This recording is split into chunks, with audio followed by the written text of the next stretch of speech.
출장 중 사흘 일찍 집에 돌아왔는데 새언니가 저희 집에서 옷차림이 흐트러진 채 얼굴이 붉어진 모습으로 나오는 것을 보았습니다.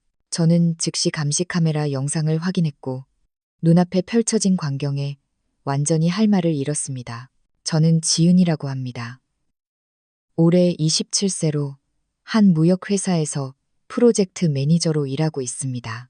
이번 출장은 부산으로 가서 대형 고객사의 주문을 처리하는 것이었고 원래 열흘간 머무를 예정이었습니다. 그런데 저희 팀의 효율성이 높고 고객사 측에서도 협조를 잘 해주셔서 예정보다 사흘 일찍 모든 업무를 마무리 지었습니다. 일이 끝난 시간은 오후 2시가 좀 넘어서였습니다. 저는 아무에게도 말하지 않고 가장 빠른 KTX를 예약해 집으로 향했습니다. 하나는 오빠 민중과 새언니 서연에게 깜짝 선물을 해주고 싶었고 다른 하나는 부모님께서 정성껏 꾸며주신 제 작은 집이 정말 그리웠기 때문입니다. 저희 부모님은 반년 전 교통사고로 돌아가셨습니다. 저와 오빠 이렇게 두 자녀를 남기셨죠.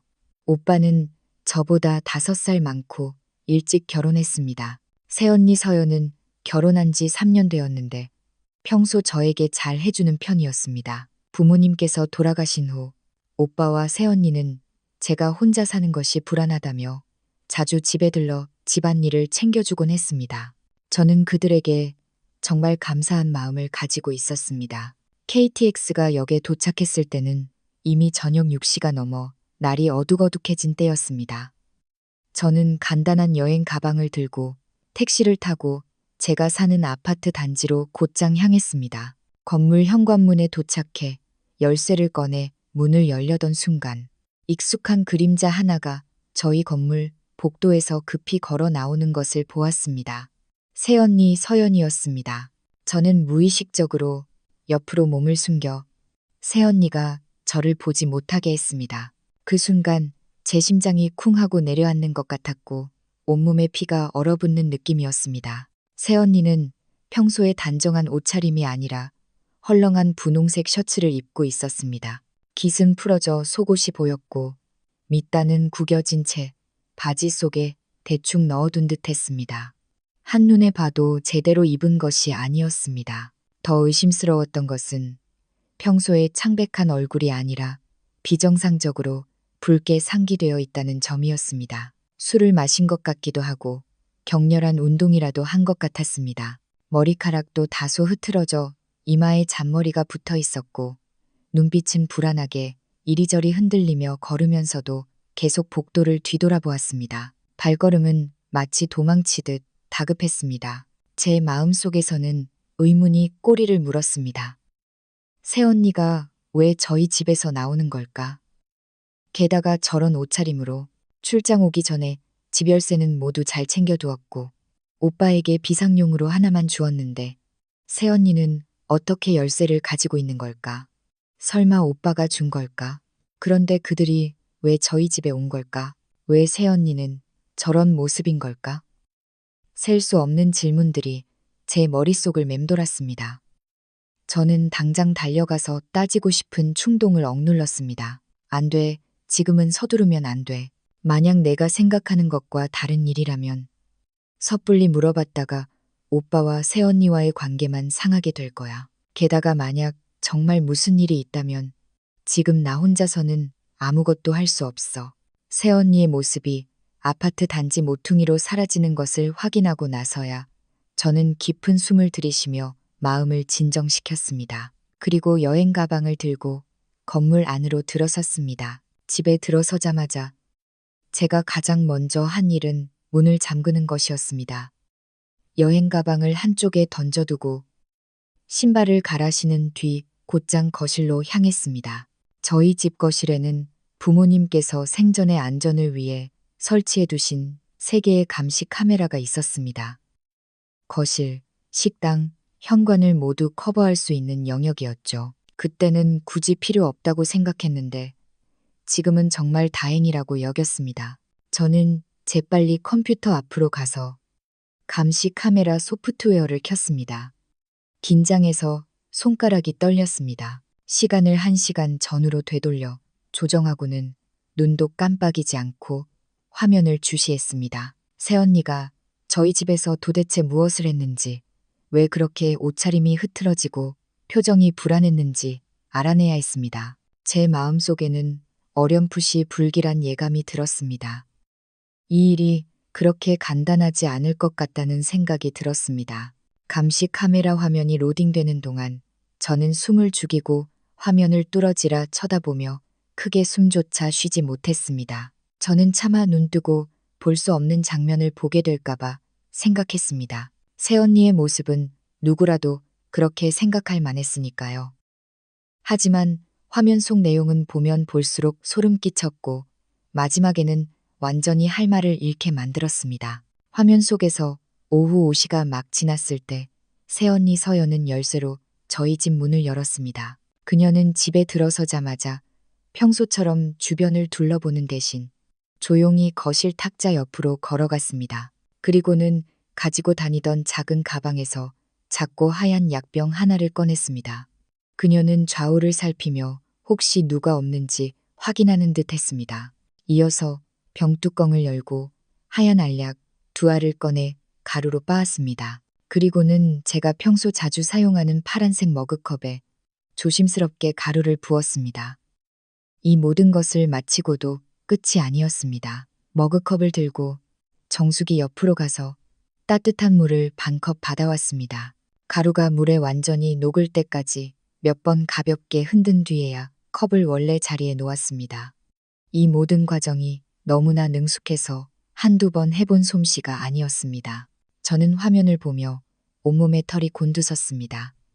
그 파란색 머그컵은 제가 가장 좋아하는 컵으로 평소 물이나 커피를 마실 때 늘 사용했습니다.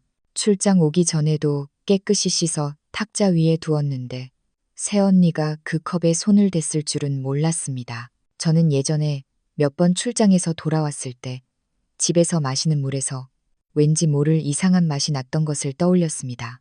그때는 제가 너무 피곤해서 미각이 잘못된 것이라고 생각했는데 지금 와서 보니 새언니가 물에 무언가를 넣었던 것이 분명했습니다. 제가 충격에서 미처 벗어나기도 전에 감시 카메라 화면에 또 다른 그림자가 나타났습니다. 바로 제 오빠 민준이었습니다. 그는 오후 5시 20분에 집에 들어왔습니다. 들어오자마자 서연에게 물었습니다. 지은이 일은 잘 처리됐어. 아무도 못 봤지? 서연은 오빠에게 다가가 팔짱을 끼고 목소리를 아주 낮췄지만 감시 카메라의 녹음 기능이 좋아서 그녀의 말이 또렷이 들렸습니다. 서연이 말했습니다. 걱정 마. 아무도 못 봤어. 약 다 넣었으니 출장 돌아와서 마시면 며칠 안 가서 어지럽고 힘이 빠질 거야. 그때 우리가 병원에 데려가서 정신 상태가 안 좋으니 돌봐줘야 한다고 하면 돼. 오빠는 눈살을 찌푸리며 말했습니다. 그래도 조심하는 게 좋겠어. 이 집은 지은이에게 남겨준 거야. 등기부등본에도 지은이 이름으로 되어 있고 만약 지은이가 알게 되면 우리가 그동안 들인 노력이 모두 헛수고가 될 거야. 서연은 입술을 삐죽이며 약간 경멸하는 듯한 어조로 말했습니다. 뭘 겁내? 그 어린애가 뭘 안다고. 그때 가서 우리가 변호사 찾아 정신 이상 진단서 몇 장 위조하면 이 집 자연스럽게 우리 것이 되는 거 아니겠어? 게다가 엄마가 남긴 예금도 우리 몫이 절반은 돼야지. 혼자 다 차지하게 둘 수는 없지. 그리고 서연은 덧붙였습니다. 우리 엄마한테 들었는데 이 아파트 단지 뒤쪽이 재개발될 거래. 그때 보상금 꽤 많이 나올 거라고 하던데 재개발 소식이 발표되기 전에 서둘러 집을 우리 손에 넣어야 해. 안 그러면 지은이가 알게 되면 절대 쉽게 포기하지 않을 거야. 오빠는 고개를 끄덕이며 더 이상 말하지 않았습니다. 그저 탁자 옆으로 가서 약이 든 머그컵을 들여다보더니 다시 놓았습니다. 이어서 두 사람은 거실에서 약 10분간 머물렀는데 그동안 계속 저를 정신 이상으로 만들 방법과 어떻게 하면 집과 예금을 순조롭게 차지할 수 있을지에 대해 낮은 목소리로 속삭였습니다. 저는 컴퓨터 앞에 앉아 감시 카메라 속 두 사람의 추악한 얼굴을 보며 그들의 악랄한 계획을 듣고 온몸이 얼음장처럼 차가워졌습니다. 제가 그동안 믿었던 오빠와 새언니가 이런 속셈을 가지고 있었다니. 그들은 제가 혼자 사는 것을 걱정했던 것이 아니라 집과 부모님께서 남기신 유산을 탐내고 있었던 것입니다. 부모님께서 돌아가신 후 그들이 저에게 유독 더 잘해주고 매일 몇 번씩 전화하고 틈만 나면 집에 와서 먹을 것을 가져다 주었던 것도 다 이 때문이었습니다. 이 모든 것이 위장이었고 제가 경계를 늦추도록 하여 그들의 음모를 실행하기 위한 것이었습니다. 저는 주먹을 꽉 쥐었습니다. 손톱이 살을 파고들 지경이었습니다. 분노와 실망감이 조수처럼 밀려왔습니다. 피는 물보다 진하다는 혈육의 정의. 그들의 눈에는 이토록 값싼 것이었는지, 집 한 채와 약간의 예금에도 미치지 못하는 것이었는지 상상조차 할 수 없었습니다. 감시 카메라 화면은 계속 이어졌습니다.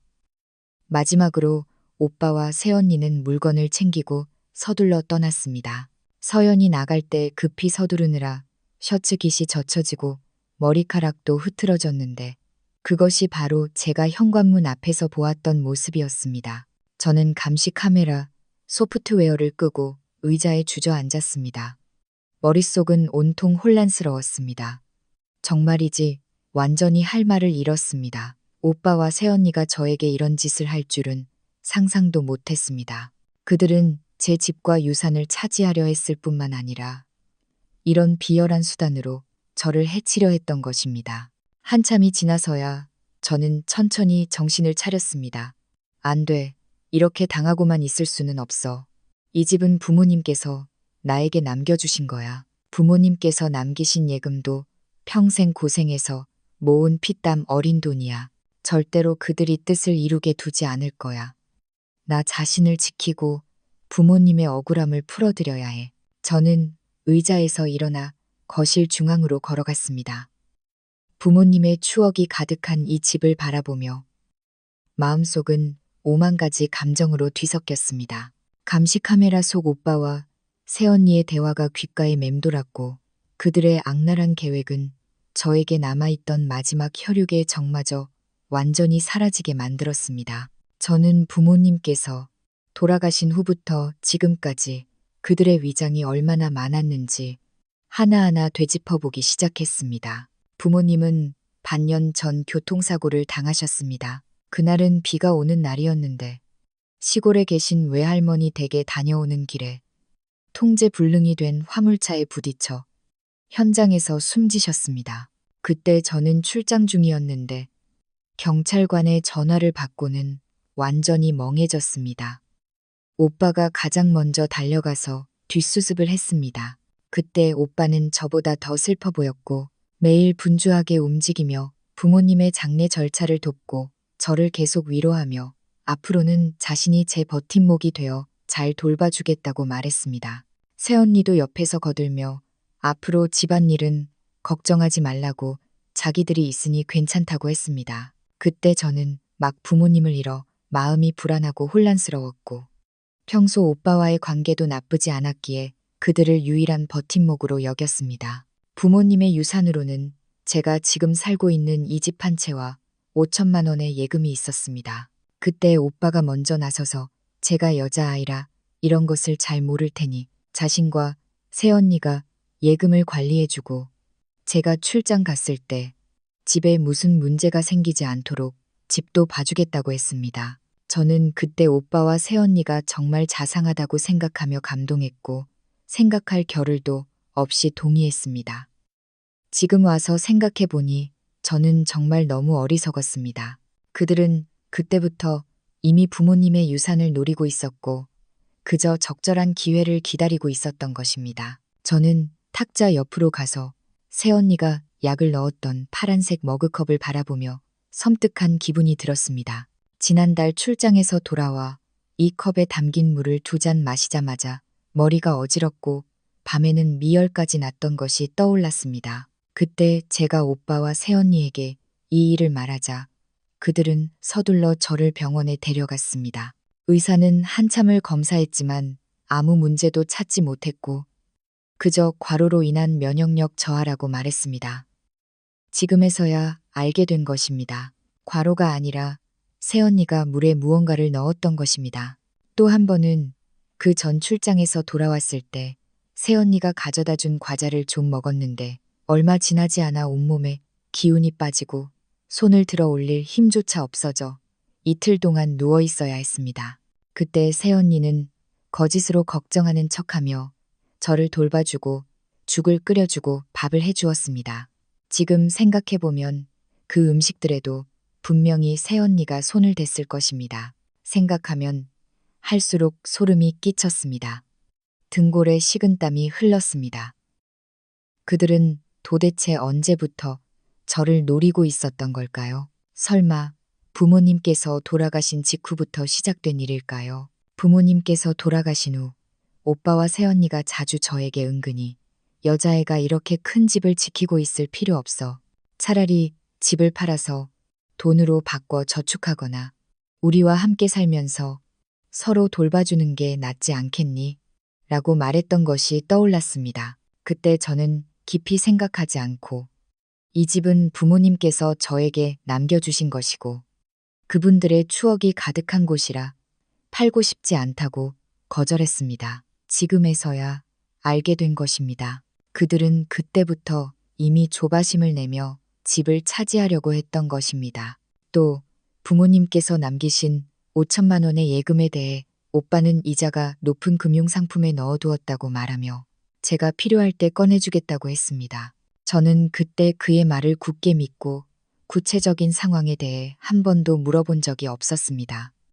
지금 생각해보면 그 돈은 이미 그들이 유용했을지도 모릅니다. 저는 서둘러 방으로 돌아가 부모님의 유산 목록과 예금 증서를 찾아 자세히 살펴보았습니다. 목록에는 예금 5천만 원과 몇몇 귀금속 장신구가 적혀 있었습니다. 그 장신구들은 오빠가 저를 위해 보관해 주겠다고 하며 자기 집 금고에 넣어두었다고 했고 제가 결혼할 때 주겠다고 했습니다. 저는 휴대폰을 들고 오빠에게 전화해서 예금에 대해 물어보려다가 번호를 누르다 멈췄습니다. 안 돼. 지금은 섣불리 움직여서 일을 망치면 안 돼. 그들이 뇌물에 약을 넣는지까지 저지를 수 있다면 내가 물어보는 것에 대비도 해뒀을 거야. 만약 섣불리 움직여서 그들이 증거를 인멸하게 된다면 곤란해질 거야. 저는 휴대폰을 내려놓고 창가로 가서 칠흑 같은 밤하늘을 바라보았습니다. 마음속은 얼음장처럼 차가웠습니다. 그동안 저는 그들의 계략 속에서 살았던 것입니다. 제가 믿었던 혈육의 정은 그들이 재산을 차지하기 위해 벌인 한편의 연극에 불과했습니다. 부모님께서 생전에 오빠를 가장 아끼셨던 것이 떠올랐습니다. 항상 오빠가 집안의 기둥이라며 앞으로 오빠 말을 잘 들으라고 하셨죠. 하지만 그들은 자신들이 사랑했던 아들이 이렇게 여동생을 속일 줄은 상상도 못했을 것입니다. 또 부모님께서 교통사고를 당하셨을 때 오빠가 소식을 듣자마자 현장으로 달려갔다고 말했던 것이 떠올랐습니다. 그리고는 사고 운전자가 음주운전자였고 이미 체포되었다고 했습니다. 그때 저는 비통함에 휩싸여 세부 사항을 캐물을 마음조차 없었습니다. 지금 생각해보니 그 교통사고가 정말 우연이었을까? 혹시 오빠와 새언니와도 관련이 있는 것 아닐까? 이 생각이 떠오르자마자 저는 깜짝 놀랐습니다. 하지만 곧 고개를 저으며 제가 너무 긴장해서 과민 반응하는 것이라고 생각했습니다. 오빠가 아무리 탐욕스러워도 설마 그런 천인공노할 짓을 저지를 리는 없을 거야. 아무리 그래도 친부모님인데 이 생각은 억눌렀지만 제 마음속 의심은 점점 깊어졌습니다. 저는 더 이상 예전처럼 어리석게 그들을 믿을 수 없다는 것을 알았습니다. 저는 모든 진실을 최대한 빨리 밝혀내고 저 자신과 부모님께서 남기신 유산을 지켜야 했습니다. 저는 거실로 돌아가 다시 감시 카메라 소프트웨어를 켰습니다. 방금 오빠와 새언니가 나왔던 감시 카메라 영상을 여러 개 백업하여 제 휴대폰, 컴퓨터, 그리고 암호화된 USB에 각각 저장했습니다. 그리고는 집안의 다른 물건들, 특히 주방과 식당을 확인하며 그들이 다른 곳에도 손을 댔는지 살펴보았습니다. 주방 찬장에서 제가 평소 즐겨 먹는 과자 몇 봉지를 발견했습니다. 새언니가 며칠 전에 가져다 준 것이었습니다. 한 봉지를 뜯어 냄새를 맡아보니 특별한 냄새는 없었지만 저는 조심스럽게 일부를 밀봉된 봉투에 담아 다음 날 가서 성분 분석을 의뢰할 생각이었습니다.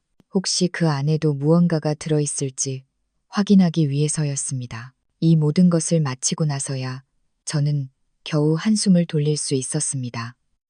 지금의 저는 마치 어둠 속을 홀로 걸어가는 사람 같았습니다. 언제나 경계를 늦추지 않아야만 어둠 속에 숨어있는 적들에게 상처받지 않을 수 있었습니다. 그날 밤 저는 거실에 오래 머무르지 않았습니다. 과자 샘플이 든 밀봉 봉투를 휴대용 가방에 넣고 문과 창문, 감시 장비를 다시 한번 확인했습니다. 모두 이상 없음을 확인하고 나서야 방으로 돌아가 쉬었습니다. 하지만 침대에 누워 뒤척이며 잠을 이룰 수 없었습니다. 감시 카메라 속 오빠와 새언니의 추악한 얼굴이 계속해서 제 머릿속에 떠올랐고 그들의 악랄한 계획은 마치 가시처럼 제 마음을 아프게 찔렀습니다. 저는 스스로를 진정시키고 앞으로의 계획을 머릿속으로 정리했습니다.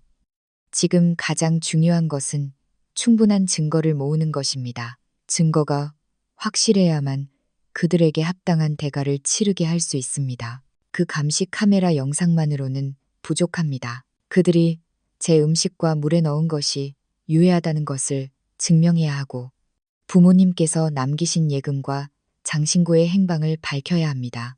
가능하다면 그들이 재산을 유용한 증거를 확보하는 것이 가장 좋습니다. 다음 날 아침 일찍 저는 세수를 마치고 곧장 시내 법의학 감정원으로 향했습니다. 예전에 친구에게 들었는데 이곳에서 음식과 물 속의 유해 물질을 분석할 수 있고 발행되는 보고서는 법적 효력이 있다고 했습니다. 저는 과자 샘플이 든 밀봉 봉투를 직원에게 건네고 상황을 자세히 설명했습니다. 직원은 제 연락처를 남기라고 하며 결과가 나오면 바로 알려주겠다고 했습니다. 법의학 감정원에서 나와 저는 다시 은행으로 갔습니다. 부모님께서 남기신 5천만 원의 예금이 정기예금 증서에 들어있었던 것이 기억났습니다. 그때 오빠가 금융상품으로 전환했다고 말했었죠. 저는 제 신분증과 유산 목록을 들고 창구에서 문의했습니다. 직원은 한참을 찾아보더니 그 예금 증서에 5천만 원이 부모님께서 돌아가신 지 한 달 만에 인출되었고 어떤 금융상품으로도 전환되지 않았다고 말해 주었습니다. 이 소식을 듣자마자 제 마음은 가라앉았습니다.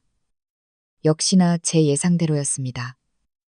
그들은 이미 그 돈을 유용했던 것입니다. 저는 마음속 분노를 억누르고 직원에게 인출 기록을 출력해달라고 부탁했습니다. 기록에는 인출인이 오빠 민준으로 되어 있었고 서명도 그의 이름이었습니다. 저는 인출 기록을 조심스럽게 챙겼습니다. 이것 또한 중요한 증거였습니다. 다음으로 제가 찾아야 할 사람은 변호사였습니다. 이전에 일하면서 김 변호사님을 알게 되었는데 그는 유산 분쟁과 민사침해 사건을 전문으로 다루며 정직하고 믿음직스러운 분이었습니다. 저는 미리 전화해서 오전 11시에 변호사 사무실에서 만나기로 약속했습니다. 11시 정각에 저는 변호사 사무실에 정시에 도착했습니다. 김 변호사님은 제 얼굴이 심각한 것을 보고는 서둘러 앉으라고 하며 물 한 잔을 따라 주었습니다.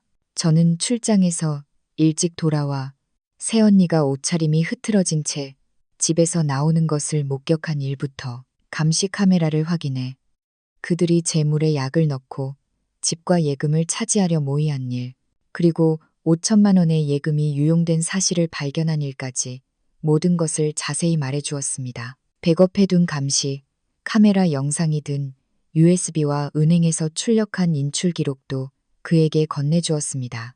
김 변호사님은 제 말을 진지하게 들으며 때때로 질문을 하고 중요한 정보들을 메모했습니다. 제가 말을 마치자 그는 잠시 침묵하더니 저에게 말했습니다. 지은 씨, 당신이 겪은 이런 상황은 이미 고의상해 미수와 유산 침탈죄에 해당합니다. 하지만 지금 가장 중요한 것은 완전한 증거 사실을 확보하는 것입니다. 김 변호사님은 현재 감시 카메라 영상이 그들이 저를 해치려는 의도와 유산을 침탈하려는 음모를 증명할 수 있고, 은행의 인출 기록은 그들이 이미 유산을 유용했다는 것을 증명할 수 있지만, 두 가지 핵심 증거가 아직 부족하다고 했습니다. 하나는 그들이 음식과 물에 넣은 것이 유해하다는 것을 증명할 감정 보고서이고, 다른 하나는 그들이 문서를 위조하거나 부동산을 이전하려 시도한 증거였습니다. 그는 저에게 앞으로는 아무것도 모르는 척 계속 행동하며 낌새를 채게 하지 말고 오빠와 새언니의 동향을 주시하라고 조언했습니다. 그들이 저에게 어떤 문서에 서명하라고 하거나 소위 정신검사를 받으러 병원에 데려가려 하는지 지켜보라고 했습니다. 만약 그들이 정말 그렇게 한다면 반드시 거부하거나 자신의 안전을 확보한 전제하에 그들이 저를 강요하고 속이는 증거를 수집해야 한다고 말했습니다. 또한 김 변호사님은 부동산 등기부 등본이 제 손에 있으므로 그들이 부동산을 이전하려 해도 제 동의를 받거나 제가 정신 이상이라는 증명이 있어야만 한다고 말했습니다. 그러므로 그들은 앞으로 저를 정신 이상으로 만드는 일에 집중할 가능성이 높다고 했습니다. 그는 저에게 자신의 안전에 더욱 주의하고 가능한 한 그들과 단독으로 만나지 말라고 했습니다. 만약 반드시 만나야 한다면 녹음이나 녹화 장비를 미리 준비하는 등의 대비를 해야 한다고 했습니다. 저는 김 변호사님의 조언을 진지하게 들으며 그의 말을 모두 마음에 새겼습니다. 그의 지도를 받으니 마음이 훨씬 안정되었고 더 이상 예전처럼 막막하고 무력하지 않았습니다. 저는 김 변호사님에게 그의 조언대로 하겠다고 말하고 감정 보고서가 나오면 다시 연락드리겠다고 했습니다. 변호사 사무실에서 나오니 이미 오후 1시가 넘었습니다. 저는 아무데나 가서 간단히 식사를 하고 집으로 돌아갈 생각이었습니다. 아파트 단지 입구에 도착하자마자 새언니 서연이 보온병을 들고 저희 집 건물 현관문 앞에서 서성이는 것을 보았습니다. 제 마음이 쿵 하고 내려앉았습니다. 설마 또 저희 집에 와서 무슨 짓을 하려는 걸까? 저는 서둘러 옆나무 뒤로 몸을 숨기고 그녀의 동향을 관찰했습니다. 그녀는 주위를 둘러보더니 열쇠를 꺼내 문을 열고 건물 안으로 들어가려 했습니다. 제 마음속에서 번뜩이는 생각이 스쳤습니다. 혹시 제가 없는 틈을 타 계속 저희 집에서 수상한 짓을 하려 했던 걸까? 저는 재빨리 휴대폰을 꺼내 녹화 기능을 켜고 그녀의 일거수일투족을 촬영했습니다. 그녀가 문을 열려는 순간 휴대폰이 울렸습니다. 그녀가 전화를 받는데 오빠 민준이었습니다. 제가 너무 멀리 떨어져 있지 않아서 오빠가 전화로 먼저 들어가지 말고 지은이가 곧 돌아올 것 같으니 일단 돌아가서 저녁에 다시 오라고 말하는 것을 희미하게 들을 수 있었습니다. 서연은 듣고는 눈살을 찌푸리며 알았어라고 말하고 전화를 끊은 뒤 몸을 돌려 떠났습니다. 그녀의 뒷모습을 보며 저는 속으로 비웃었습니다. 역시 그들은 여전히 음모를 꾸미고 있었고 다만 더 조심스러워졌을 뿐이었습니다. 저는 휴대폰을 챙기고 그녀가 멀리 사라지고 나서야 건물 안으로 들어섰습니다. 집에 돌아오자마자 저는 가장 먼저 감시 카메라 소프트웨어를 열어 제가 없는 동안 그들이 다녀갔는지 확인했습니다. 다행히 감시 카메라에는 새언니가 현관문 앞에서 잠시 머물렀던 것 외에는 아무도 저희 집에 들어오지 않았음이 표시되었습니다. 저는 한숨을 돌리고 나서 김 변호사님의 조언대로 거실과 침실의 은밀한 곳에 소형 녹음 장치 2개를 추가로 설치했습니다. 이렇게 하면 그들이 언제 오든 무슨 말을 하든 무슨 짓을 하든 모두 기록될 수 있을 것입니다. 이 모든 것을 마치고 나서 저는 다시 한번 집안의 문과 창문, 수도와 전기시설을 확인했습니다. 모두 이상 없음을 확인하고 나서야 소파에 앉아 쉬었습니다. 그날 저녁 7시가 좀 넘어서 제가 주방에서 저녁 식사를 준비하고 있는데 문 밖에서 노크 소리가 들렸습니다. 생각할 것도 없이 오빠와 새언니가 온 것이 분명했습니다. 저는 깊은 숨을 들이쉬고 미리 주머니에 넣어둔 녹음기를 켠 다음 문을 열러 갔습니다. 문을 열자 오빠 민준과 새언니 서연이 만면에 웃음을 띠고 서 있었습니다. 서연의 손에는 오후에 아파트 단지 입구에서 들고 있던 것과 똑같은 보온병이 들려 있었습니다. 민준이 말했습니다. 지은아, 출장에서 돌아왔으면 왜 말을 안 해? 형이랑 새언니가 특별히 너를 위해 닭죽을 끓여왔어. 몸보신 좀 해야지. 저는 깜짝 놀란 척하며 옆으로 비켜서 그들을 드렸습니다. 오빠, 새언니 어떻게 오셨어요? 저도 오후에 막 집에 도착해서 너무 늦을까봐 연락 안 드렸어요. 저는 오후에 아파트 단지 입구에서 서연을 본 일을 일부러 언급하지 않았습니다. 그들이 어떻게 연기하는지 보고 싶었기 때문입니다. 서연은 보온병을 탁자 위에 놓으며 열어 젖히더니 말했습니다. 이 아이 좀 봐. 우리가 한 가족인데 무슨 방해니 많이 하는 거야. 출장 가서 이렇게 오랫동안 있었으니 분명히 잘 먹지도 못하고 잘 자지도 못했을 거야.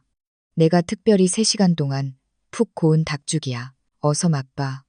그녀는 말하면서 닭죽 한 그릇을 떠서 저에게 건넸습니다. 그녀의 눈빛에는 알아차리기 힘든 탐색에 기색이 스며 있었습니다. 저는 그 닭죽을 보며 속으로 비웃었습니다.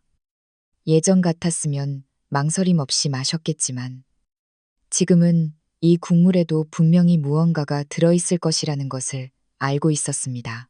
저는 국그릇을 받아 입가에 대고 살짝 한 모금 맛본 다음 눈살을 찌푸리며 말했습니다. 새언니, 이 국에서 왠지 모를 이상한 맛이 나는데 혹시 조미료를 너무 많이 넣었어요? 서연의 얼굴색이 순간 변했다가 이내 다시 웃는 얼굴로 돌아왔습니다. 무슨 소리야? 나는 그냥 대추랑 구기자만 넣었는데 아마 지은이가 출장에서 막 돌아와서 입맛이 좀 변했나 봐. 민준도 옆에서 거들었습니다. 맞아, 지은아. 새언니가 특별히 너를 위해 끓인 건데 분명히 문제 없을 거야. 어서 많이 마셔. 저는 웃으며 더 이상 말하지 않고 그저 숟가락으로 그릇 안에 국물을 살살 저을 뿐 다시 마시지 않았습니다. 저는 그들이 분명히 국물에 무언가를 넣었고 제가 많이 마시지 않자 속으로 초조해하고 있을 것이라는 것을 알았습니다. 몇 마디 평범한 이야기를 나눈 후 민주는 역시나 본론으로 들어갔습니다. 그는 소파에 앉아 한숨을 쉬며 말했습니다. 지은아, 오빠가 너랑 상의할 일이 있어. 네가 혼자 이렇게 큰 집에 사는 것도 외롭지 않니? 형이랑 새언니랑 상의했는데 우리 집으로 이사 오는 게 어때? 네, 이 집은 일단 세를 주고 월세는 우리가 저축해뒀다가 나중에 네가 결혼할 때 쓰면 되잖아. 저는 속으로 그가 제가 이사 오기를 바라는 것이 아니라 명백히 이 집에서 저를 내쫓고 그 틈을 타 집을 차지하려는 것이라는 것을 알고 있었습니다. 저는 망설이는 척하며 말했습니다. 저는 혼자 사는 게 좋아요. 익숙하기도 하고요. 게다가 이 집은 부모님께서 저에게 남겨주신 것이라서 제가 직접 살면서 추억을 간직하고 싶어요. 서연은 제가 동의하지 않자 서둘러 말했습니다. 지은아, 너 왜 이렇게 바보 같아? 세를 주면 돈 꽤 많이 벌 수 있잖아. 게다가 혼자 사는 게 얼마나 불안한데 만약 무슨 일이라도 생기면 우리가 알지도 못하고 우리 집으로 이사 오면 형이랑 나도 너를 잘 돌볼 수 있잖아. 불안하다고요. 저는 일부러 목소리를 높여 말했습니다. 저는 안전하다고 생각하는데요. 집에 감시 카메라 설치되어 있고 아파트 단지에도 경비 아저씨도 있고요. 참, 오빠, 새언니. 어제 제가 돌아올 때 새언니가 우리 집 복도에서 나오는 것을 본 것 같아요. 그때 날이 좀 어두워서 제가 잘못 봤나 했는데 새언니, 어제 혹시 우리 집 보러 오셨었어요? 제 말이 끝나자마자 서연의 얼굴색이 순간 창백해졌고 눈빛도 불안하게 흔들렸습니다. 그녀는 무의식적으로 민준 오빠를 한번 쳐다보더니 더듬거리며 말했습니다. 아니야, 나 어제 너희 집에 안 갔어. 네가 분명히 잘못 본 거야. 민준 오빠의 얼굴색도 굳어졌습니다. 그는 서연을 한번 흘겨보더니 저에게 웃으며 말했습니다. 지은아, 네가 분명히 잘못 본 거야. 새언니는 어제 계속 집에서 밥하고 있었어. 밖에 안 나갔어. 아마 네가 출장에서 막 돌아와서 너무 피곤해서 눈이 침침했나 봐. 그들의 당황한 모습을 보며 제 마음속 확신은 더욱 커졌습니다. 저는 일부러 뒤늦게 깨달은 척하며 말했습니다. 그런가 봐요. 참, 엄마가 남기신 5천만 원 예금, 오빠가 금융상품으로 전환해줬다고 했잖아요. 요즘 제가 투자를 좀 하고 싶은데 금융상품 계약서 좀 보여주실 수 있으세요? 제가 상황을 좀 알아봐야 해서요. 5천만 원 예금이라는 말이 나오자 민준 오빠의 눈빛이 순간 흔들렸습니다. 그는 제 시선을 피하며 말했습니다. 그 금융상품 계약서는 내 사무실에 있어. 내일 출근할 때 가져다 줄게. 지은아, 너 같은 어린애가 투자하기에는 위험이 너무 커. 괜히 어설프게 건드리지 말고 돈은 저축해 두는 게 좋아. 그런가요? 저는 그를 바라보며 말했습니다. 하지만 제 친구한테 들었는데 요즘 금융상품 수익률도 별로 안 높고 위험도 만만치 않다고 하던데 혹시 오빠가 제 돈을 다른 곳에 투자한 건 아니겠죠? 저는 일부러 의심스러운 어조로 물었습니다. 민준 오빠의 얼굴색은 더욱 안 좋아졌습니다. 그는 약간 짜증스러운 목소리로 말했습니다. 지은아, 너 왜 그렇게 오빠를 생각해? 내가 널 속일 리가 있겠니? 그 돈은 분명히 금융상품에 넣어뒀어. 내일 내가 계약서 가져다 줄 테니 보면 알 거야. 서연도 옆에서 거들었습니다. 맞아, 지은아. 내 오빠가 널 속일 리가 없잖아. 다 널 위한 거야. 괜히 이상한 생각하지 말고 오빠한테 돈 맡겨두면 분명히 문제 없어. 저는 웃으며 말했습니다.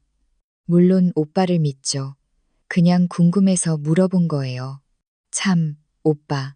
제가 아파트 단지 이웃한테 들었는데 우리 아파트 단지 뒤쪽이 재개발될 거라고 하던데 정말이에요? 저는 일부러 재개발 이야기를 꺼내 그들의 반응을 보려 했습니다. 역시나 제 말이 끝나자마자 민준 오빠와 서연의 눈이 번뜩였습니다. 서연이 서둘러 물었습니다. 정말이야. 누구한테 들었어? 우리는 왜 못 들었지? 그녀의 목소리에는 다급함이 묻어 있었습니다. 저는 아무렇지 않은 척 말했습니다. 그냥 이웃이 지나가는 말로 하던데요.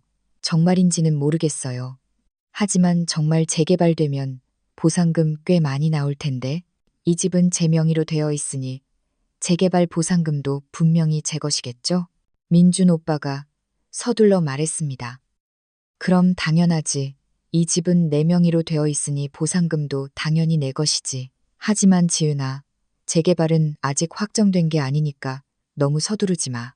만약 정말 재개발되면 형이랑 새언니가 내 관련 절차를 처리하는 걸 도와줄게. 너 같은 여자애는 분명히 혼자 못할 거야. 저는 속으로 비웃었습니다. 참으로 주도 면밀하게 생각했구나. 재개발 절차까지 도와주려 하다니. 분명히 그 틈을 타 보상금마저 삼키려 할 것입니다. 저는 감사하는 척하며 말했습니다. 고마워, 오빠. 역시 오빠가 저한테 제일 잘해줘. 하지만 그때 가서 다시 이야기해요. 지금은 정말 재개발될지도 확실하지 않으니까요. 잠시 더 이야기를 나눈 후 민준 오빠와 서연은 제가 아무런 이상을 보이지 않자 제가 그들 집에 이사 오는 이야기는 더 이상 꺼내지 않았습니다. 그저 계속 저에게 닭죽을 많이 마시라고 권했습니다. 저는 좀 피곤하다며 쉬고 싶다고 핑계를 대고 그들을 돌려보냈습니다. 그들이 떠난 후 저는 즉시 녹음기를 끄고 방금 녹음한 내용을 백업했습니다. 휴대폰 속 녹음 파일을 보며 제 마음속은 통쾌함으로 가득 찼습니다. 방금의 대결에서 저는 그들에게 아무런 약점도 보여주지 않았을 뿐만 아니라 많은 유용한 정보를 얻어냈습니다. 그들은 역시 재개발 보상금을 노리고 있었고 5천만 원 예금에 대해서는 금융상품 계약서를 내놓을 수 없었습니다. 이는 그 돈이 분명히 그들에게 유용되었다는 것을 의미했습니다. 저는 창가로 가서 멀어져가는 그들의 뒷모습을 바라보며 속으로 다짐했습니다. 민준 오빠, 서연 새언니, 너희의 음모를 이미 알아챘어.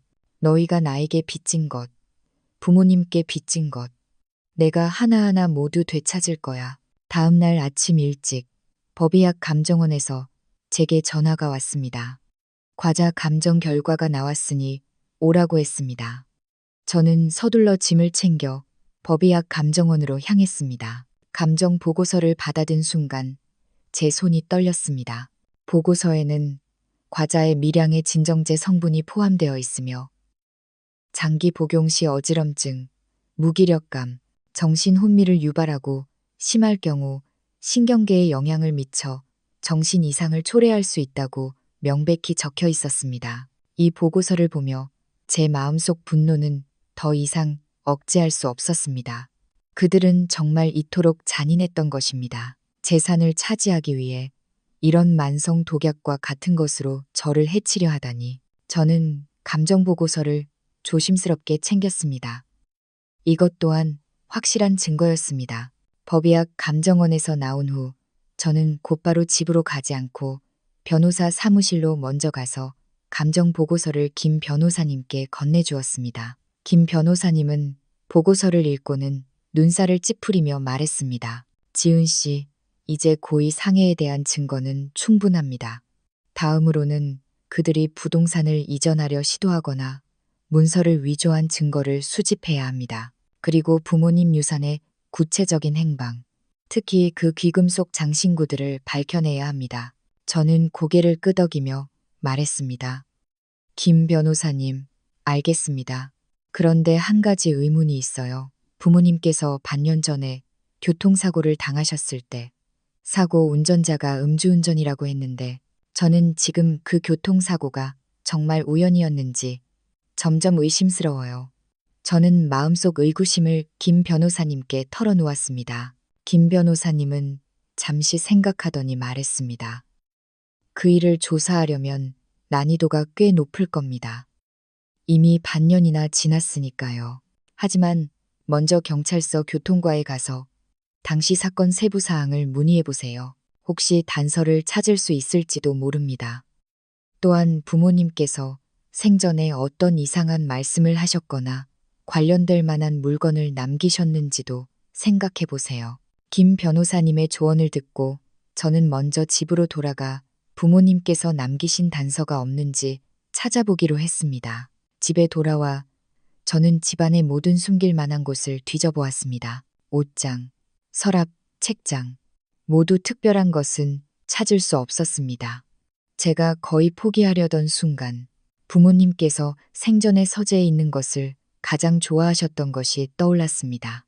그분들의 책상 서랍 속에 혹시 비밀이 숨겨져 있지 않을까? 저는 서재로 가서 책상 맨 아래 서랍을 열었습니다. 이 서랍은 평소 잠겨 있었습니다. 제가 출장 오기 전에 짐을 정리하다가 부모님의 유품 속에서 열쇠를 찾았던 것입니다. 서랍 속에는 부모님의 오래된 사진 몇 장과 낡은 책 몇 권이 있었습니다. 저는 한 권 한 권 책을 넘겨보며 무언가를 찾기를 희망했습니다. 맨 아래를 뒤적이다가 빨간색 수첩 하나를 발견했습니다. 꽤 오래되어 보였고 표지는 좀 닳아 있었습니다. 수첩을 열자 그 안에는 부모님의 일기가 쓰여 있었습니다. 젊은 시절부터 돌아가시기 한 달 전까지의 기록이었습니다. 저는 서둘러 마지막 몇 페이지를 펼쳐 자세히 읽어보았습니다. 일기 속 내용은 보면 볼수록 저를 소름 끼치게 만들었습니다. 부모님은 돌아가시기 한 달 전 이미 오빠 민준과 서연의 이상한 낌새를 눈치채고 계셨습니다. 그들은 일기에 이렇게 적혀 있었습니다. 민준이가 요즘 자꾸 은근히 집의 예금과 부동산 상황을 캐묻고 우리가 세상을 떠난 후 재산을 어떻게 나눌지 묻는다. 서연이도 자주 우리 앞에서 지은이 험담을 하며 지은이가 철없고 불효하며 여자애가 집안 재산을 다 차지해서는 안 된다고 말한다. 더 충격적인 것은 부모님께서 일기에 민준이 수천만 원에 달하는 도박 빚을 몰래 졌다는 것을 발견했다고 언급하신 것이었습니다. 그들은 민준이 자신들에게 빚을 갚을 돈을 요구했지만 거절했다고도 적혀 있었습니다. 민준은 그때 그들과 크게 싸우며 자신들만 편애하고 여동생만 아끼고 자신은 아끼지 않는다고 불평했다고 합니다. 이 부분을 보면서 저는 드디어 깨달았습니다. 오빠 민준이 그토록 서둘러 부모님의 유산을 차지하려 했던 것은 도박 빚을 갚기 위함이었던 것입니다. 하지만 이것이 저를 가장 무너지게 만든 것은 아니었습니다. 일기 마지막 페이지에 부모님은 이렇게 적어두셨습니다. 민준이가 오늘 또 돈을 요구하러 왔. 우리는 여전히 동의하지 않았다. 그가 떠날 때 눈빛이 너무 무서웠다. 우리가 후회하게 될 것이라고 말했다. 우리는 좀 걱정된다. 만약 우리에게 무슨 일이 생긴다면 분명히 민준이와 관련이 있을 것이다. 우리는 이미 유언장을 작성했다. 모든 재산은 지은이에게 남긴다. 지은이가 평안하고 순조롭게 살기를 바란다. 유언장. 제 마음이 철렁했습니다. 서둘러 서랍 속을 계속 뒤져보았습니다. 역시나 일기 밑에서 봉투에 밀봉된 문서 하나를 발견했습니다. 겉봉투에는 유언장 2글자가 쓰여 있었습니다. 저는 떨리는 손으로 봉투를 열었습니다. 안에는 손으로 직접 쓴 유언장이 들어 있었습니다. 그 안에는 부모님 명의의 모든 재산, 즉 이 집 한 채, 5천만 원 예금, 그리고 모든 귀금속 장신구가 모두 저 혼자에게 귀속된다고 명확하게 쓰여 있었습니다. 유언장 말미에는 부모님의 서명과 지장, 그리고 2명의 증인 서명이 있었습니다. 날짜는 부모님께서 돌아가시기 반년 전이었습니다. 이 유언장을 들고 저는 더 이상 눈물을 참지 못하고 흘렸습니다. 부모님은 이미 이런 일이 생길 것을 예상하고 계셨던 것입니다. 그들은 이미 저를 위한 대비를 해두셨습니다. 하지만 그들은 결국 재앙을 피하지 못했습니다. 그 교통사고는 역시 우연이 아니었습니다. 민준 오빠, 소위 제 오빠라는 그 사람이 재산을 차지하기 위해 도박 빚을 갚기 위해 친부모님께 독수를 썼던 것입니다. 부모님께서 교통사고를 당한 날이 비 오는 날이었고 노면이 미끄러웠으며 사고 운전자는 낯선 사람이었고 음주운전으로 체포되어 형을 선고받았다고 했던 것이 떠올랐습니다. 지금 생각해보니 그 사고 운전자는 민준 오빠가 돈을 주고 고용한 사람이었을 가능성이 높습니다. 그는 자신의 죄를 은폐하기 위해 다른 사람을 매수하여 겉으로는 우연한 사고처럼 보이는 교통사고를 조작했던 것입니다. 저는 일기와 유언장을 꽉 쥐고 온몸이 떨렸습니다. 마음속 분노와 비통함이 화산처럼 폭발했습니다. 민준 오빠, 서연 새언니, 너희 두 악마, 나를 속였을 뿐만 아니라 친부모님마저 살해하다니 너희는 인간 자격도 없어. 저는 스스로를 진정시켰습니다. 지금은 슬퍼할 때가 아니었습니다. 저는 이 일을 최대한 빨리 밝혀내고 그들이 자신들의 행동에 대한 대가를 치르게 해야 했습니다. 저는 일기와 유언장을 조심스럽게 챙겨 암호화된 USB에 넣어두고 이전에 확보했던 감시 카메라 영상, 인출 기록, 감정 보고서와 함께 보관했습니다. 그리고 다시 김 변호사님께 전화해서 일기와 유언장을 찾은 사실을 말했습니다. 또한 부모님의 교통사고가 민준 오빠가 계획한 것이라고 의심된다는 말도 덧붙였습니다. 김 변호사님도 듣고는 매우 놀랐습니다. 그는 지은 씨, 이 일은 이미 민사 분쟁의 범주를 넘어섰고 고의 살인에 해당한다며 지금 당장 경찰에 신고해서 이 증거들을 경찰에 제출하고 경찰이 수사에 착수하도록 해야 한다고 말했습니다. 전화를 끊고 저는 깊은 숨을 들이쉬었습니다. 휴대폰을 들고 112에 전화를 걸었습니다. 전화가 연결되는 순간 저는 단호하게 말했습니다. 경찰관님, 신고하겠습니다. 저는 부모님의 반년 전 교통사고가 우연이 아니라 제 오빠와 새언니가 고의로 살해한 것이라고 의심합니다. 그들은 제 재산을 차지하려 했고 약물로 저를 해치려 했습니다. 전화를 끊고 저는 서재 의자에 앉아 부모님의 사진을 바라보며 속으로 조용히 말했습니다. 엄마, 아빠, 걱정 마세요. 제가 꼭 진실을 밝혀내서 민준 오빠와 서연 새언니에게 피해 대가를 치르게 할 거예요. 저 자신을 지키고 부모님께서 남겨주신 모든 것을 지켜낼 거예요. 신고 후 30분도 채 되지 않아 2명의 경찰관이 저희 집에 도착했습니다. 저는 모든 증거를 정리해서 탁자 위에 올려놓고 하나하나 경찰관에게 보여주었습니다. 암호화된 USB 속 감시 카메라 영상, 은행에서 출력한 5천만 원 인출 기록, 법의학 감정원의 과자, 감정보고서, 부모님의 일기, 그리고 손으로 직접 쓴 유언장까지 경찰관들은 모든 증거를 진지하게 살펴보았고 저에게 사건의 전말을 자세히 물었습니다. 출장에서 일찍 돌아와 새언니 서연이 옷차림이 흐트러진 채 집을 나서는 것을 목격한 일부터 그들이 제 음식과 물에 약을 넣은 것을 발견한 일, 그리고 부모님의 일기를 찾아 교통사고에 다른 내막이 있을 것이라고 의심한 일까지 저는 모두 자세히 경찰관에게 말했습니다. 경찰관들은 들으면서 조서를 작성했고 중요한 증거들은 모두 복사본을 만들어 경찰서로 가져가 자세히 조사하겠다고 말했습니다. 이 경위님이라는 한 경찰관이 저에게 말했습니다. 지은 씨가 제공한 이 증거들은 매우 중요합니다. 저희는 먼저 감시 카메라 영상과 감정보고서의 진위를 확인한 다음 은행에 가서 5천만 원 예금의 구체적인 유용처를 조사할 것입니다. 부모님 교통사고에 대해서도 당시 사건 기록을 재열람하고 당시 담당 수사관에게 연락하여 재조사를 진행할 것입니다. 저는 고개를 끄덕이며 말했습니다. 이 경위님, 감사합니다. 수고 많으십니다.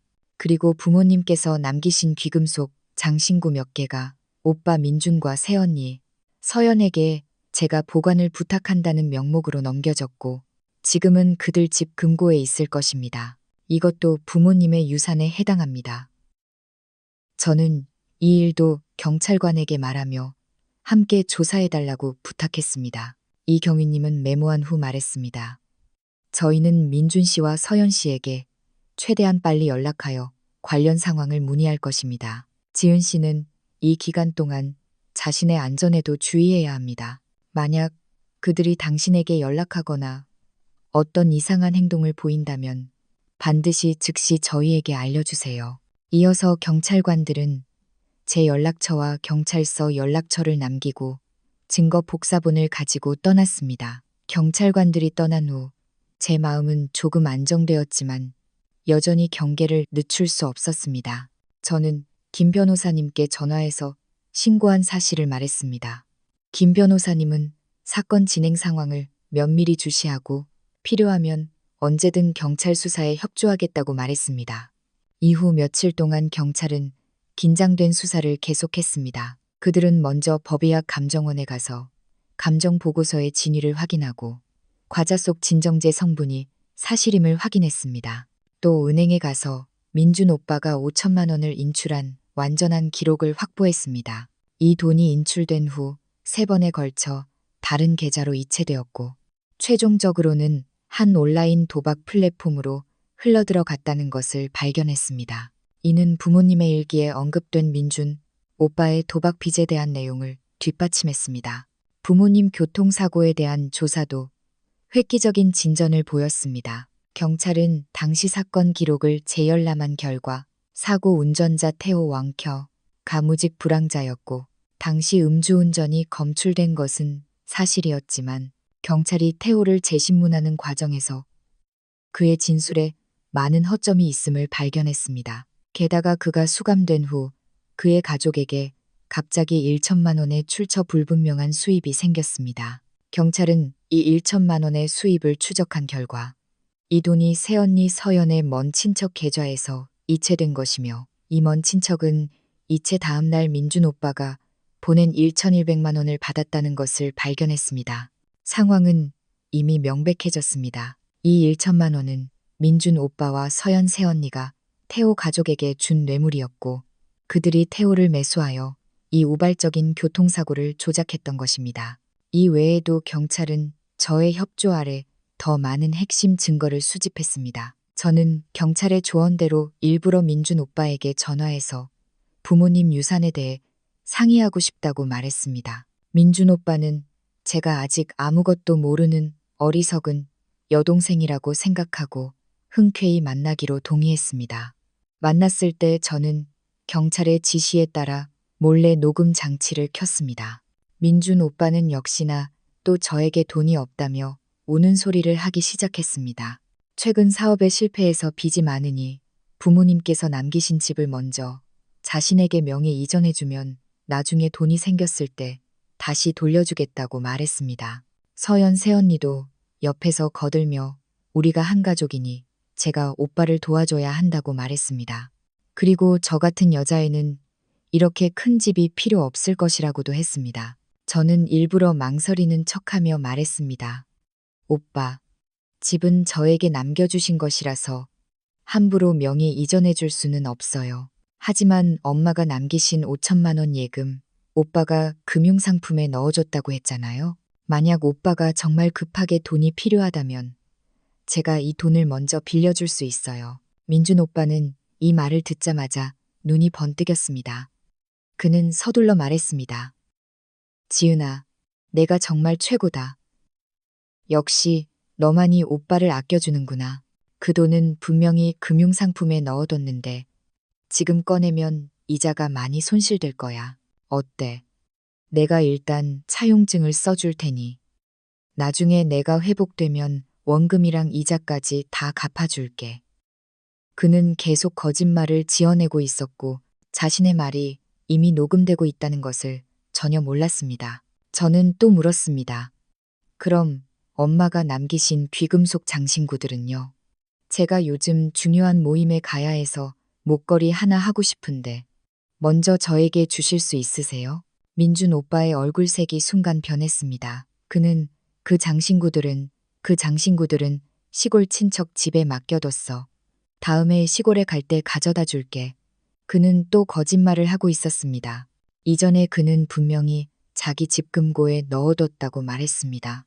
이번 만남의 녹음 또한 중요한 증거가 되었습니다. 민준 오빠와 서연 새언니가 부모님의 유산을 유용했을 뿐만 아니라 계속해서 저를 속이고 제 부동산을 더 차지하려 했다는 것을 증명했습니다.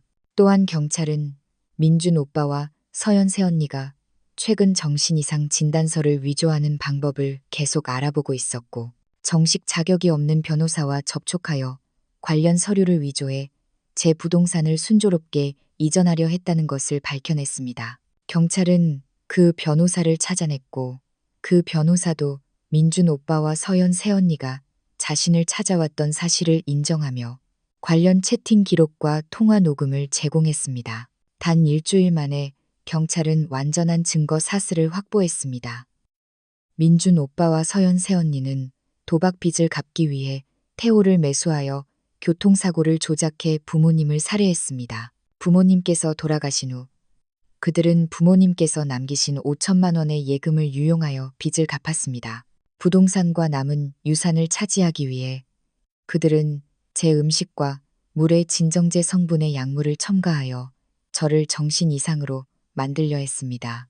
동시에 거짓말을 지어내 저를 속이고 부동산과 귀금속 장신구를 이전하려 했습니다. 증거가 명백해지자 경찰은 민준 오빠와 서연 새언니를 체포하기로 결정했습니다. 체포가 이루어진 날, 저는 집에서 부모님의 유품을 정리하고 있었습니다. 이 경위님께 전화가 와서 그들이 민준 오빠와 서연 새언니를 성공적으로 체포했으며 두 사람 모두 자신들의 범죄 행위를 시인했다고 말해주었습니다. 이 소식을 듣자마자 저는 더 이상 눈물을 참지 못하고 왈칵 쏟아냈습니다. 저는 부모님 사진 앞으로 가서 중얼거렸습니다.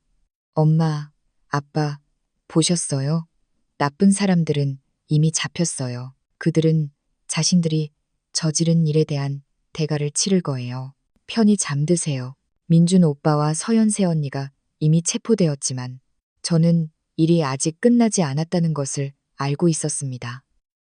다음은 사법 심판이었습니다. 저는 그들이 법의 심판을 받는 것을 직접 보고 제 모든 것을 되찾고 부모님의 억울함을 풀어드려야 했습니다.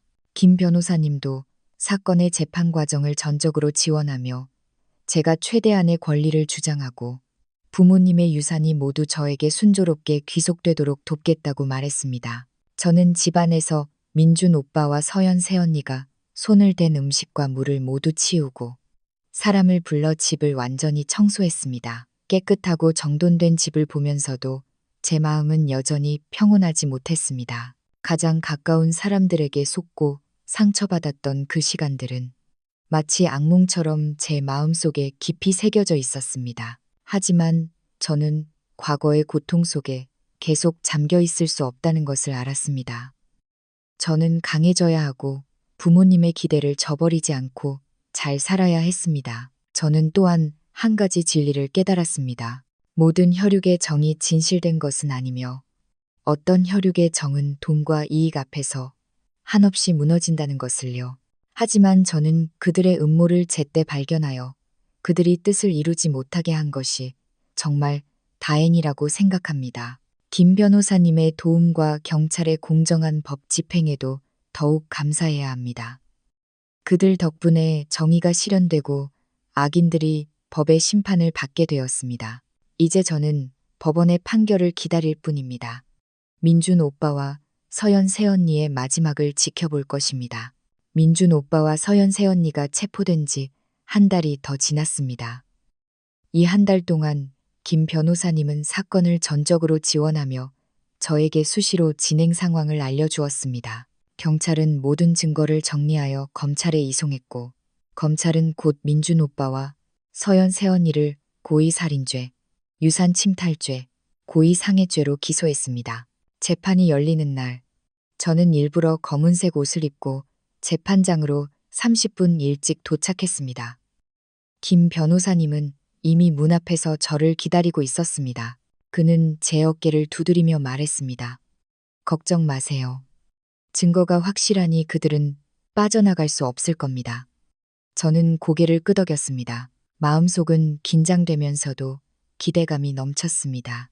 긴장되는 것은 곧 저와 부모님을 해친 그 두 살인자를 마주해야 한다는 것이었고, 기대되는 것은 드디어 정의가 실현되고 부모님의 영혼이 위로를 받게 된다는 것이었습니다.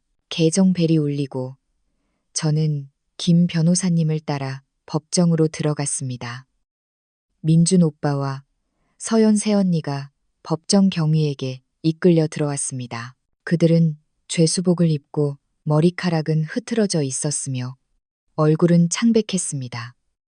더 이상 예전의 오만한 기세는 찾아볼 수 없었습니다. 특히 서연 새언니는 저를 보자마자 눈빛에 공포와 원망이 가득했지만 저와 눈을 마주치지 못하고 이내 고개를 숙였습니다. 재판이 시작된 후 검사는 민준 오빠와 서연 새언니의 범죄 사실을 하나하나 낭독했고 모든 증거를 제시했습니다. 감시 카메라 영상, 은행 기록, 법의학 감정보고서, 부모님의 일기와 유언장, 민준 오빠가 태호 가족에게 송금한 기록, 정신이상 진단서 위조 관련 채팅 기록, 그리고 저와 그들이 만났을 때의 녹음까지. 모든 증거는 마치 망치처럼 민준 오빠와 서연 새언니의 마음에 강하게 내리쳤습니다. 감시 카메라 영상이 법정에서 재생되고 그들이 저를 해치고 부동산을 차지하려 모의하는 대화가 들리자 방청석에서는 술렁거리는 소리가 들렸습니다. 모두가 경멸하는 눈빛으로 그들을 바라보았습니다. 검사가 기소문을 낭독한 후 재판장은 민준 오빠와 서연 새언니에게 기소된 범죄 사실에 대해 이의가 있는지 물었습니다. 민준 오빠는 고개를 숙인 채 갈라진 목소리로 말했습니다. 저는 죄를 인정합니다. 하지만 저는 서연의 꼬드김에 넘어간 것입니다. 모두 그녀가 시켜서 그렇게 한 것입니다. 그의 말이 끝나자마자 서연 새언니가 날카롭게 소리쳤습니다. 민준 무슨 헛소리야. 분명히 네가 도박 빚을 져서 부모님과 여동생을 해치려 했던 거잖아. 태호는 네가 찾아냈고 네가 나에게 뒤를 봐달라고 한 거잖아. 이제 와서 모든 책임을 나에게 떠넘기려 하다니. 왜? 네가 나를 꼬드긴 거잖아. 내 욕심 때문에. 두 사람은 법정에서 서로를 비난하기 시작했습니다. 마치 두 마리 미친 개처럼 마지막 체면마저 내던졌습니다. 방청석의 사람들은 웃음을 참지 못했습니다. 저는 그들의 추악한 모습을 보며 속으로 비웃을 뿐이었습니다. 이 지경이 되어서도 여전히 서로에게 책임을 전가하다니 정말 구제불능이었습니다. 재판장은 법봉을 두드려 그들의 말다툼을 제지했습니다. 이어서 김 변호사님이 저의 대리인으로서 결론 의견을 발표했습니다. 그는 피고인 민준과 서연이 도박 빚을 갚기 위해 민준의 친부모를 잔인하게 살해한 행위는 경악할 만하며 부모님께서 돌아가신 후 그들은 부모님께서 남기신 유산을 유용했을 뿐만 아니라 피해자 지은 씨의 음식과 물에 장기간 진정제 성분의 약물을 첨가하여 그녀를 정신 이상으로 만들고 부동산을 차지하려 했다고 말했습니다. 그들의 주관적인 악성이 극심하고 범죄 정황이 매우 악랄하고 중대하므로 법원이 법에 따라 그들에게 엄중한 처벌을 내려줄 것을 요청했습니다. 동시에 법원은 피해자 부모님 수건국 장귀분이 작성한 유언장이 합법적이고 유효함을 확인하고 모든 유산이 지은 씨에게 귀속되며 민준과 서연에게 침탈한 귀금속 장신구와 예금을 반환할 것을 명해달라고 요청했습니다. 김 변호사님의 변론이 끝난 후 재판장은 양측의 최종 의견을 물었습니다. 민준 오빠와 서연 새언니는 그제야 두려움을 깨닫고 저에게 간절히 참회하며 용서를 빌었습니다. 민준 오빠는 지은아, 오빠가 잘못했어. 오빠가 널 해치고 널 속여서는 안 되는 거였는데 이번 한 번만 오빠를 용서해줘. 오빠가 앞으로 꼭 반성하고 새 사람이 될게 라고 말했습니다. 서연 새언니도 울면서 말했습니다. 제가 잘못했어요. 민준 오빠를 도와서 그런 나쁜 짓을 해서는 안 되는 거였는데 부디 선처를 베풀어 저희를 용서해 주세요. 저는 그들을 차가운 눈빛으로 바라보며 한마디 한마디 또렷하게 말했습니다. 저는 당신들을 절대 용서하지 않을 것입니다. 당신들은 제 부모님을 살해했고 제 삶을 망쳤습니다. 당신들의 참회는 제 눈에 아무 가치도 없습니다. 저는 그저 법원이 법에 따라 당신들을 엄중히 처벌하고 저와 부모님에게 정의를 되찾아주기를 바랄 뿐입니다. 말을 마치고 저는 더 이상 그들을 보기도 싫어 고개를 돌려 창밖을 바라보았습니다. 창밖의 햇살은 눈부시게 밝았고 저는 마치 부모님의 웃는 얼굴을 보는 것 같았습니다. 그들은 마치 지은아, 잘했다. 우리는 네가 자랑스럽다라고 말하는 듯 했습니다. 합의부의 심의를 거쳐 재판장은 즉시 판결 결과를 낭독했습니다. 피고인 민준과 서연은 고의살인죄, 유산침탈죄, 고의상해죄로 여러 죄가 병합되어 민준은 사형 집행유예 2년, 평생 정치적 권리 박탈을 선고받았고 서연은 무기징역, 평생 정치적 권리 박탈을 선고받았습니다. 피고인 민준과 서연은 이 판결이 효력을 발생한 후 10일 이내에 피해자 지은에게 침탈한 5천만 원의 예금 및 귀금속 장신구를 반환할 것을 명령했습니다. 피해자 수건국과 장귀분, 즉 제 부모님이 작성한 유언장은 합법적임을 확인하며 그들 명의의 모든 재산은 지은에게 귀속됨을 확인했습니다. 판결을 듣는 순간 저는 다시 한번 눈물을 왈칵 쏟아냈습니다. 이번에는 슬픔의 눈물이 아니라 해방의 눈물이었습니다. 정의가 실현된 눈물이었습니다. 저는 자리에서 일어나 재판장에게 깊이 허리 숙여 말했습니다. 재판장님, 감사합니다. 법원에도 감사합니다. 재판이 끝난 후 민준 오빠와 서연 새언니는 법정 경위에게 이끌려 나갔습니다. 그들은 여전히 울부짖었지만 아무도 그들에게 관심을 주지 않았습니다. 그들은 자신들이 저지른 행동에 대한 합당한 대가를 치렀습니다. 이것이 바로 인과응보였습니다. 법원을 나설 때 햇살이 제 몸에 쏟아져 따뜻했습니다. 김 변호사님이 웃으며 저에게 말했습니다. 지은 씨, 축하합니다. 정의가 실현되었습니다. 저는 김 변호사님께 웃으며 말했습니다. 김 변호사님, 감사합니다.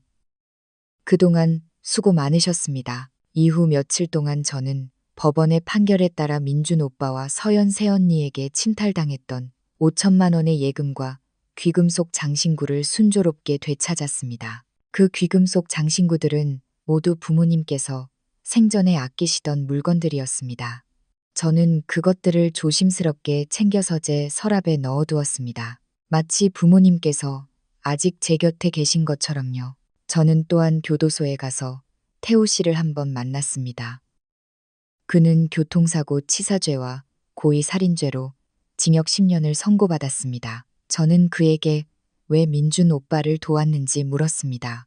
그는 민준 오빠가 그의 가족에게 1,000만 원을 주었고 집안이 가난해서 돈이 급히 필요했기에 한순간의 어리석음으로 동의했다고 말했습니다. 그는 저에게도 많이 후회한다고 하며 용서해달라고 했습니다. 저는 그를 용서하지 않았지만 더 이상 그를 책망하지도 않았습니다. 결국 진정한 주범들은 합당한 처벌을 받았으니까요. 모든 일을 처리한 후 저는 집으로 돌아왔습니다. 저는 부모님의 사진을 거실에서 가장 잘 보이는 곳에 놓아두고 매일 그들을 닦아주고 말을 걸었습니다. 또한 부모님의 일기와 유언장을 소중히 간직했습니다. 이것이 그들이 저에게 남겨주신 가장 소중한 재산입니다. 시간이 흐르고 저는 천천히 과거의 그림자에서 벗어났습니다. 저는 새로운 직장을 구했고 일은 순조로웠으며 동료들도 저를 잘 챙겨주었습니다. 새로운 친구들도 사귀었고 주말에는 그들과 함께 나들이를 가거나 외할머니 댁을 찾아뵙습니다. 외할머니는 모든 일을 아시고 저를 무척 안쓰러워하셨지만 제가 정의를 되찾은 것에 기뻐하셨습니다. 때때로 저는 거실 소파에 앉아 창밖 풍경을 바라보며 차마 떠올리고 싶지 않은 과거의 일들을 생각합니다. 저는 어려움에 굴하지 않고 증오에 휩쓸리지 않고 법의 무기로 저 자신을 지키고 부모님의 억울함을 풀어드린 것이 정말 다행이라고 생각합니다.